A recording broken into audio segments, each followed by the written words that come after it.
Hi everyone, मैं संध्या शाही class 12 के students के लिए हिंदी व्याकरण से कुछ बहुविकल्पीय प्रश्नों को लेकर के आई हूँ, जो कि परीक्षा के लिए अत्यंत महत्वपूर्ण है। चलिए उन प्रश्नों को देखते हैं। इन प्रश्नों को आप लोग देखते हुए पॉज करके और किसी कॉपी पे नोट भी कर सकते हैं और नोट करके याद कर सकते हैं। तो चलिए हम लोग स्टार्ट करते हैं। पहला क्वेश्चन, भारत में हिंदी पत्रकारिता दिवस कब मनाया जाता है? क्वेश्चन है, भारत में हिंदी पत्रकारिता दिवस कब मनाया जाता है? इसका ऑप्शन है 30 अप्रैल, सेकेंड 30 मई, थर्ड 16 जून और फोर्थ 15 फरवरी, जिसमें कि राइट ऑप्शन है 30 मई। भारत में हिंदी पत्रकारिता दिवस 30 मई को मनाया जाता है। अगला देखेंगे हम, नाटक का सबसे प्रभावशाली तत्व कौन सा है? पहला चरित्र, दूसरा प्रकाश लेखन, तीसरा कथ्य और चौथा रंगमंचीयता। इसमें चौथा ऑप्शन सही है, रंगमंचीयता। नाटक का सबसे प्रभावशाली तत्व रंगमंचीयता होता है। अगला क्वेश्चन हम देखेंगे, संवाददाता के कार्य का विभाजन उसकी रुचियों और ज्ञान को ध्यान में रखकर करने को मीडिया की भाषा में डेडलाइन कहते हैं। सेकेंड ऑप्शन बीट कहते हैं, थर्ड बाइट्स और फोर्थ डेस्क। इसमें राइट ऑप्शन है बीट। अगला देखेंगे, आलेख की भाषा की विशेषता है सहज, सरल, रोचक, ये सभी। इसमें राइट ऑप्शन है ए सभी। चौथा राइट ऑप्शन है ए सभी। अगला हम देखेंगे, फीचर का प्रमुख उद्देश्य क्या है? पहला मनोरंजन करना, दूसरा औपचारिकता, तीसरा ज्ञानवर्धन करना और चौथा सार्थकता। इसमें तीसरा ऑप्शन सही है, ज्ञानवर्धन करना।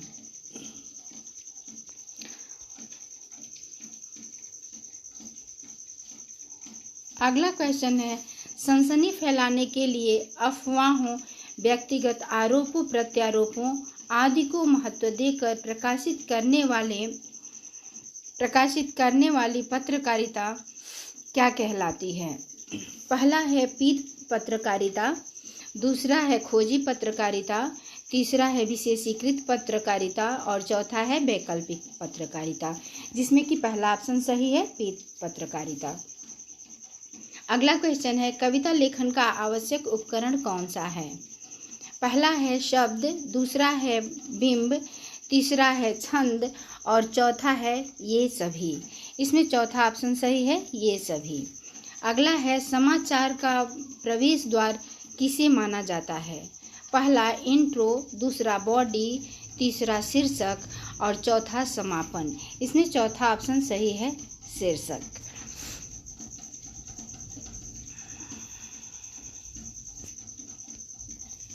अगला क्वेश्चन देखेंगे, फोटो के माध्यम से घटना को समाचार पत्र में प्रस्तुत करना क्या कहलाता है? समाचार छायाकार, दूसरा कार्टूनिस्ट, तीसरा फीचर और चौथा कलाकार। इसमें पहला ऑप्शन जो है समाचार छायाकार, ये सही ऑप्शन है। अगला क्वेश्चन है, निम्न में से कौन सा गुण संवाददाताओं में पाया जाना अपेक्षित होता है? पहला है पैनी दृष्टि, दूसरा है निर्भीकता, तीसरा है सत्यनिष्ठा और चौथा है ये सभी। इसमें चौथा ऑप्शन सही है, ये सभी।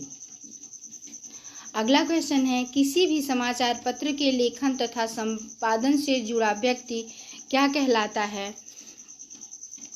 पहला है संपादक, दूसरा है पत्रकार, तीसरा है उपसंपादक और चौथा है मुख्य संवाददाता। इसमें जो दूसरा ऑप्शन है पत्रकार, ये सही है। कहानी का केंद्रीय बिंदु किसे कहा जाता है? क्वेश्चन फिर से एक बार रिपीट कर रही हूँ, कहानी का केंद्रीय बिंदु किसे कहा जाता है? पहला ऑप्शन है द्वंद्व को, दूसरा ऑप्शन है संवाद को, तीसरा ऑप्शन है कथानक को और चौथा ऑप्शन है देश काल और वातावरण को। तो इसका थर्ड ऑप्शन जो है कथानक को, ये ऑप्शन सही है। अब अगला है फीचर क्या है।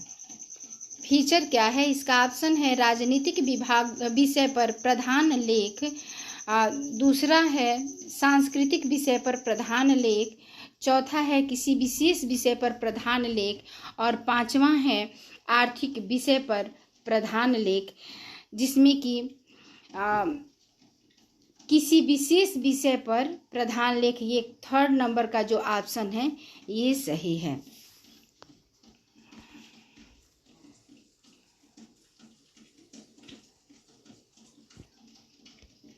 किसी भी समाचार पत्र के लिए स्वतंत्र रूप से लिखकर पारिश्रमिक प्राप्त करने वाले पत्रकार क्या कहलाते हैं? पहला है फ्रीलांसर, दूसरा है संपादकीय, तीसरा है बीट रिपोर्टर और चौथा है विशेष संवाददाता। जिसमें पहला जो ऑप्शन है यह है फ्रीलांसर, ये करेक्ट ऑप्शन है।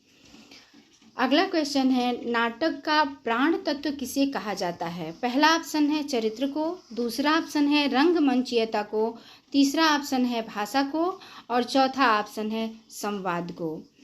इसमें तीसरा ऑप्शन जो है भाषा को, ये करेक्ट आंसर है। अब अगला क्वेश्चन देखेंगे हम, पत्रकारिता का मूल तत्व क्या है? पत्रकारिता का मूल तत्व क्या है? पहला ऑप्शन है नई सूचनाएं प्रदान करना, दूसरा है मनोरंजन करना, तीसरा है टिप्पणी करना और चौथा है पाठक वर्ग को तैयार करना। इसमें पहला ऑप्शन जो है नई सूचनाएं प्रदान करना, ये ऑप्शन करेक्ट है। अगला क्वेश्चन हम देखेंगे विशेषीकृत पत्रकारिता के अंतर्गत मुख्य रूप से कौन सा क्षेत्र आता है? पहला ऑप्शन है आर्थिक पत्रकारिता, दूसरा ऑप्शन है खेल पत्रकारिता, तीसरा ऑप्शन है फैशन और फिल्म पत्रकारिता और चौथा ऑप्शन है ये सभी। इसमें चौथा ऑप्शन जो है ये ऑप्शन ए सभी सही है। अगला क्वेश्चन है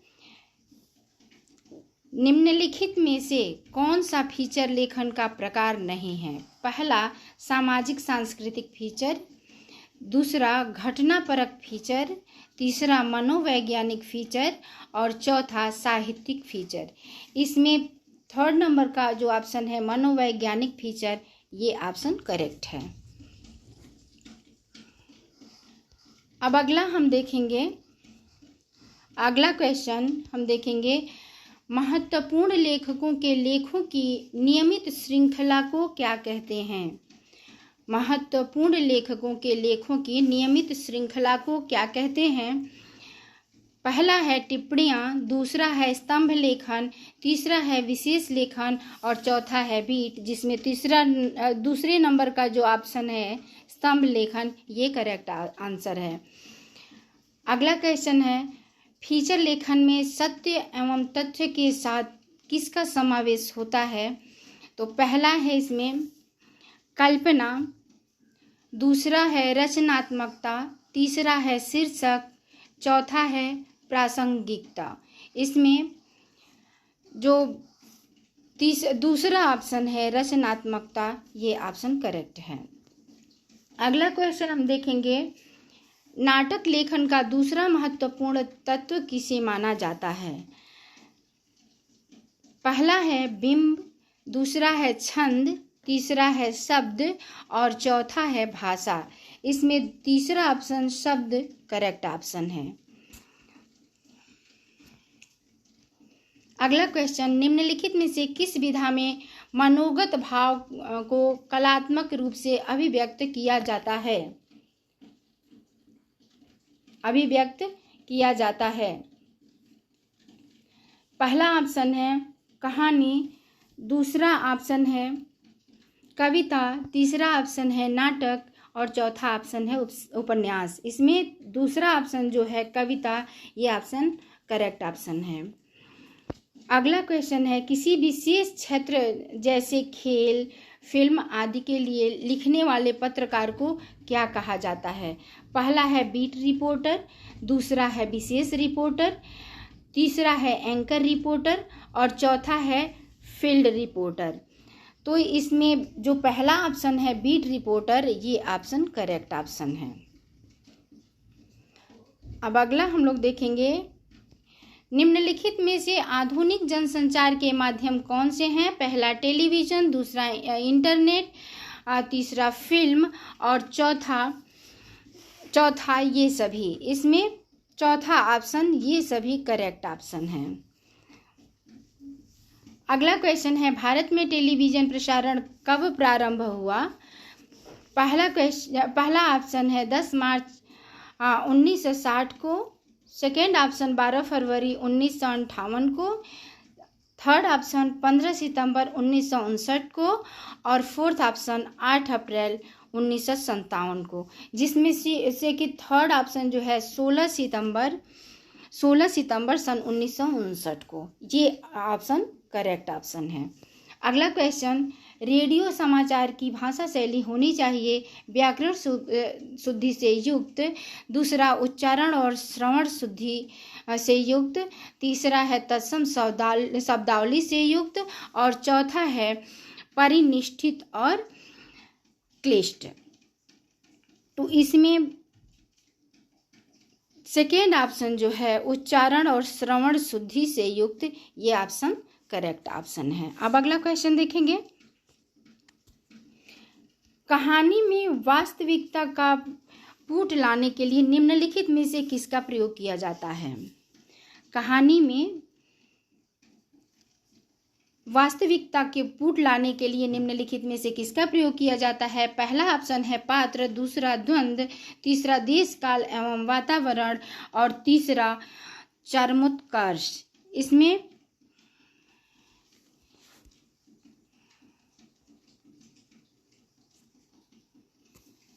चरमोत्कर्ष, इसमें ये सभी जो फोर्थ नंबर का ऑप्शन है,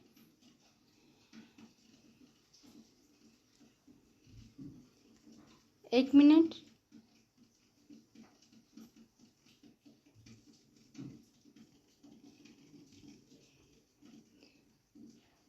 कहानी में वास्तविकता का पुट लाने के लिए निम्नलिखित में से किसका प्रयोग किया जाता है? इसका ऑप्शन ये, आलेख लेखन की भाषा कैसी होनी चाहिए? सरल, सुगम, प्रभावी और ये सभी। इसमें ये सभी वाला ऑप्शन जो है ये करेक्ट ऑप्शन है। अगला क्वेश्चन देखेंगे, भारत में पत्रकारिता की शुरुआत कब हुई? पहला सन 1853 से, दूसरा सन 1780 से, तीसरा सन 1767 से और चौथा सन 1857 से। इसमें 1780 सन 1780 सेकेंड ऑप्शन जो है ये करेक्ट ऑप्शन है। अगला क्वेश्चन है, इंटरनेट पत्रकारिता का अन्य प्रचलित नाम क्या है? पहला है ऑनलाइन पत्रकारिता, दूसरा वेब पत्रकारिता, तीसरा साइबर पत्रकारिता, चौथा ये सभी। इसमें जो चौथा ऑप्शन है ये सभी, ये ऑप्शन करेक्ट ऑप्शन है। अब अगला क्वेश्चन देखेंगे, जब किसी समाचार या घटना का सीधे घटना स्थल से ही प्रसारण किया जाता है उसे क्या कहते हैं? पहला ऑप्शन है लाइव समाचार, दूसरा ऑप्शन है विलोम स्तूपी समाचार, तीसरा ऊर्ध्व स्तूपी समाचार और चौथा स्थानीय समाचार, जिसमें कि जो फर्स्ट ऑप्शन है लाइव समाचार, ये ऑप्शन करेक्ट है। कहानी का प्रारंभिक नक्शा किसे माना जाता है? पहला कथानक को, दूसरा उद्देश्य को, तीसरा चरम सीमा को और चौथा घटना विशेष को। इसमें कथानक को पहला ऑप्शन करेक्ट है। निम्नलिखित में से कौन सा तत्व फीचर लेखन का तत्व है? पहला है परिवेश, दूसरा है छंद, तीसरा कल्पना और चौथा बिंब। इसमें तीसरा ऑप्शन कल्पना एक करेक्ट ऑप्शन है। किसी घटना की सूचना देने और दृश्य दिखाने के साथ प्रत्यक्षदर्शियों के कथन दिखा सुनाकर समाचार की प्रामाणिकता के साथ प्रस्तुत करना कहलाता है news reporting, anchor bite, bits और क्लास न्यूज। इसमें जो सेकेंड ऑप्शन है एंकर बाइट। ये एंकर बाइट, ये ऑप्शन करेक्ट ऑप्शन है। किसी बड़ी खबर को कम से कम शब्दों में दर्शकों तक तत्काल पहुंचाना क्या कहलाता है? पहला है ड्राई एंकर, दूसरा है फोन इन, तीसरा है ब्रेकिंग न्यूज और चौथा है लाइव। इसमें थर्ड ऑप्शन जो है ब्रेकिंग न्यूज, ये करेक्ट ऑप्शन है।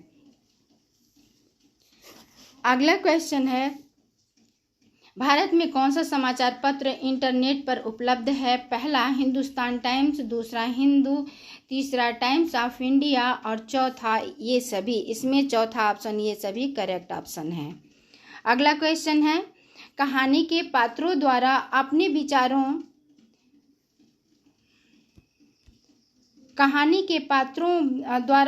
विचारों को अभिव्यक्त करने को क्या कहा जाता है? पहला है विश्लेषण, दूसरा है उद्देश्य, तीसरा कथोपकथन और चौथा भाषा शैली। इसमें तीसरा ऑप्शन कथोपकथन करेक्ट ऑप्शन है। अगला क्वेश्चन, नाटक की वास्तविक कसौटी किसे माना जाता है? इसमें पहला ऑप्शन है रंगमंचीयता को, दूसरा पात्र को, तीसरा संवाद को और चौथा कथ्य को। इसमें फर्स्ट ऑप्शन जो है रंगमंचीयता को, ये करेक्ट ऑप्शन है। अब अगला क्वेश्चन हम देखेंगे, जनसंचार का मुख्य कार्य क्या है? सूचना संग्रह एवं प्रसारण करना, सूचना का विश्लेषण करना, ज्ञान के सार में वृद्धि करना और चौथा ये सभी। इसमें चौथा ऑप्शन जो है ये सभी, ये करेक्ट ऑप्शन है। अगला क्वेश्चन है, सर्वप्रथम किस सदी में रेडियो का विकास की शुरुआत हुई? पहला 17वीं सदी में, दूसरा 18वीं सदी में, तीसरा 19वीं सदी में और चौथा 20वीं सदी में। इसमें थर्ड नंबर का ऑप्शन जो है 19वीं सदी में, ये करेक्ट ऑप्शन है। अगला है, प्रसार भारती का गठन कब किया गया? वर्ष 1987 में, दूसरा वर्ष 1990 में, तीसरा वर्ष 1992 में और चौथा वर्ष 1997 में। इसमें चौथा जो ऑप्शन है वर्ष 1997 में, ये करेक्ट ऑप्शन है। अगला क्वेश्चन है, निम्नलिखित में से कौन सा तत्व एक सशक्त नाटक को अन्य कमजोर नाटकों से अलग करता है? पहला है कथ्य, दूसरा पात्र, तीसरा मंचीयता, चौथा संवाद। इसमें चौथे नंबर का जो ऑप्शन है संवाद, एक करेक्ट ऑप्शन है। अगला क्वेश्चन है, जब कहानी पढ़ते पढ़ते पाठक कौतूहल की पराकाष्ठा पर पहुंच जाए उसे क्या कहते हैं? पहला निष्कर्ष, दूसरा चरमोत्कर्ष, तीसरा द्वंद्व और चौथा कथ्य। ये दूसरा सेकेंड ऑप्शन जो है चरमोत्कर्ष, एक करेक्ट ऑप्शन है। अगला क्वेश्चन देखेंगे, आजादी से पूर्व का प्रमुख समाचार पत्र कौन सा है? पहला कर्मवीर, दूसरा प्रताप, तीसरा विशाल भारत और चौथा ये सभी। इसमें ये सभी चौथे नंबर का ऑप्शन सही है। अगला क्वेश्चन, भारत में रंगीन दूरदर्शन का प्रारंभ कब हुआ? पहला ऑप्शन 15 अगस्त सन 1965 को, दूसरा ऑप्शन 15 अगस्त सन 1952 को, तीसरा ऑप्शन 15 अक्टूबर सन 1968 को और चौथा ऑप्शन 15 नवंबर सन 1970 को। जिसमें 15 अगस्त सन 1952 को जो ऑप्शन है सेकेंड, ये ऑप्शन करेक्ट है। अब अगला क्वेश्चन हम देखेंगे, प्रसार भारती का गठन किस समिति के अनुशंसा पर किया गया? पहला गाइडर समिति, दूसरा वर्गीज समिति, तीसरा मेहता समिति और चौथा नारीमन समिति। जिसमें कि सेकेंड नंबर का जो ऑप्शन है वर्गीज समिति, ये ऑप्शन करेक्ट ऑप्शन है। अगला क्वेश्चन है, धर्म प्रचारकों ने अपने सिद्धांत और विचार लोगों तक पहुंचाने के लिए किस विधा का सहारा लिया था? पहला ऑप्शन है कविता, दूसरा ऑप्शन है कहानी, तीसरा ऑप्शन है नाटक और चौथा ऑप्शन है उपन्यास। इसमें जो फर्स्ट ऑप्शन है कविता, ये करेक्ट ऑप्शन है। अगला क्वेश्चन है, कविता का स्वरूप किसके साथ साथ बदलता रहता है? पहला रुचि के, दूसरा समय के, तीसरा भाषा के और चौथा वातावरण के, इसमें सेकेंड ऑप्शन जो है समय के, ये करेक्ट ऑप्शन है। कविता का स्वरूप समय के साथ बदलता रहता है। तो इस प्रकार से जितने भी क्वेश्चन इसमें थे उन क्वेश्चन का आंसर मैंने बता दिया है, और आप लोग इसको नोट भी कर सकते हैं या फिर एक दो बार वीडियो देखेंगे तो भी याद हो सकता है। तो आप लोग इसे याद कर लीजिएगा। इसका सेकेंड पार्ट मैं अगले दिन आप लोगों के लिए डालूंगी। धन्यवाद।